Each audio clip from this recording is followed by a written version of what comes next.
Түнү мен келсем, милициялар айтты, ал эме больницага алып кетип калды, сиз милицияга бара бериң деди да. Ал мен милицияга баргам түнү. Барсам, уже ошол жерде эле каза болуп калган экен балам. Эмеде эле, ошо үйүндө, баягы кире беришинде эле каза болуп калыптыр. Улунун мыкачылык менен өлтүрүлгөнү үчүн жаза мөөнөтү адилеттүү эмес деген ата-эне сотторго нааразы.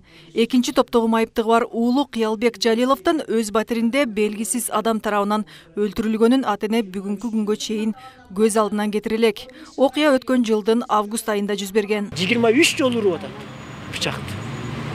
Урбаган өзү бычак урулган жер жок баламчы.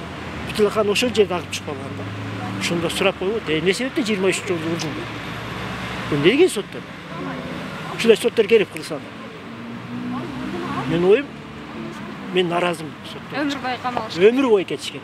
Менин суранарым сиз. Жана айтпадыкпы, булар таанышканына бир 10 күнчө болгон экен. Ол биринчи жолу ушу. Азыр кийинкисинде экинчи жолу келип атыптыр. Үйүнө келип турчу экен, анакат эчкен. Ал баламын көңүлүндө эч нерсе жок. Эгерде ошону урушканы, эгер жаман сөз айтканы чын болсо, ал эшигин ачпайт эле. Апелляциялык даттануу үчүн арыз берген жабырлануучу тараптар кылмышка шектүүнү өмүр бою эркинен ажыратуу талабы менен чыгышты.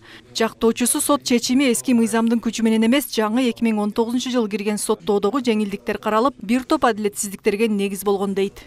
Азыр эми урматтуу журналисттер, бул кылмыш боюнча Жалилов Кыялбек боюнча Ош шаардык сотунда биринчи станцияда да каралды. Действительно, бул жерден ата-энелери, тууган уруктары өтө нааразы болуп, мынчалык мыкачылык менен өлтүргөн адамга 15 жыл берип койду деген нааразычылык менен элестери келип отурат. 40 жаштагы Кыялбек 23 жолу бычак жеп мыкачылык менен өлтүрүлгөн, кылмышка шектүү кармалган. Ал 21-жылдын 22 январындагы чечими менен 15 жылга эркинен ажыратылган.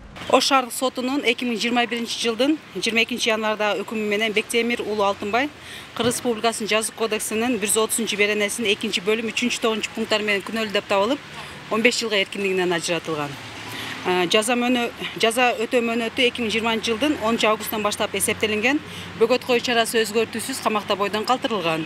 Юристтердин айтымында эски мыйзамга ылайык атайын денеге залал келтирип өлтүрүү фактысы үчүн өмүр бою эркинен ажыратуу беренеси өзгөргөн. 2017-жылы кабыл алынган жазык кодекси 2019-жылы күчүнө кирген. Анда мыйзамдарды гумандаштыруунун негизинде атайын өлтүрүү фактысы үчүн берене жумшартылган. Мисалга 130 адам өлтүрүү беренесиндеги эң жогорку жаза мөөнөтү 15 жылга чейин деп өзгөртүлгөн. Бирок ошол эле учурда мунапыс сыяктуу жеңилдиктер каралган эмес. Анан мен азыркы жаңы кодекс боюнча 130 берене деген берене бар. Бул адам өлтүрүү деп. Анан ошол жаңы кодексте баягы патологияны 15 жылга чейин койгон да.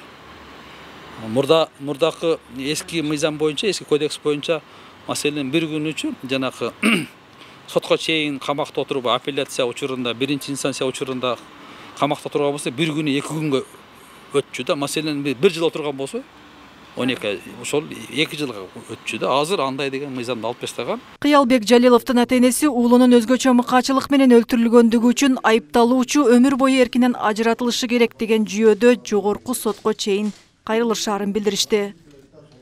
Мыкпырат Алибаева, Бексултан Набиев, Ош Пирим жаңылыктары.